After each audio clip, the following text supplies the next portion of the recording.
Joint filing of income tax return. Sir, Bharat का income tax structure individual based income tax वसूलता है, जिसके चलते डुअल इनकम कपल्स, जिसमें पति पत्नी दोनों पैसा कमाते हैं, इनकम कमाते हैं, उनको सेपरेटली टैक्स किया जाता है, जबकि उनके लॉन्ग टर्म इन्वेस्टमेंट्स शेयर्ड हैं, हाउस होल्ड के खर्चे शेयर्ड हैं, फाइनेंशियल रिस्पॉन्सिबिलिटी शेयर्ड है, चाइल्ड केयर कॉस्ट शेयर्ड है, तमाम लिविंग एक्सपेंसेस शेयर्ड हैं। मैं आपको उदाहरण के माध्यम से समझाना चाहूंगा। सर, समझिए कि दो परिवार हैं, एक ही शहर में रहते हैं, एक ही कंपनी में नौकरी करते हैं। एक परिवार है जो 20 लाख रुपए कमाता है साल का, दूसरा परिवार भी 20 लाख रुपए कमाता है। स्कूल की fees, rent, grocery, medical bill सब समान है, लेकिन इनकम टैक्स अलग अलग।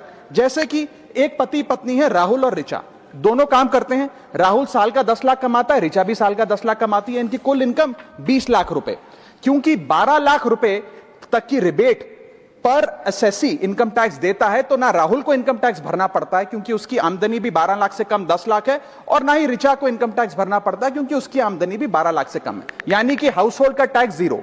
दूसरा परिवार है नमन और नेहा। नमन साल का 20 लाख रुपए कमाता है और नेहा ने अपनी नौकरी छोड़ दी। वो घर पर बच्चे का ध्यान रखती है, माता पिता की जो बूढ़े हो गए उनका ख्याल रखती है। नमन और नेहा की भी फैमिली इनकम 20 लाख है, लेकिन क्योंकि इंडिविजुअल टैक्सेशन है, नमन को 20 लाख के हिसाब से, स्लैब के हिसाब से इनकम टैक्स भरना पड़ता है 1,92,400 रुपए, और वहीं नेहा क्योंकि उसकी इनकम नहीं, उसे टैक्स नहीं भरना पड़ता। यानी कि दो परिवार, सेम इनकम, लेकिन एक परिवार को कोई इनकम टैक्स नहीं भरना और दूसरे परिवार को 1,92,000 का टैक्स भरना पड़ता है। एक ही छत, एक ही किचन, एक ही हाउस होल्ड, एक ही बजट, लेकिन अलग अलग टैक्स।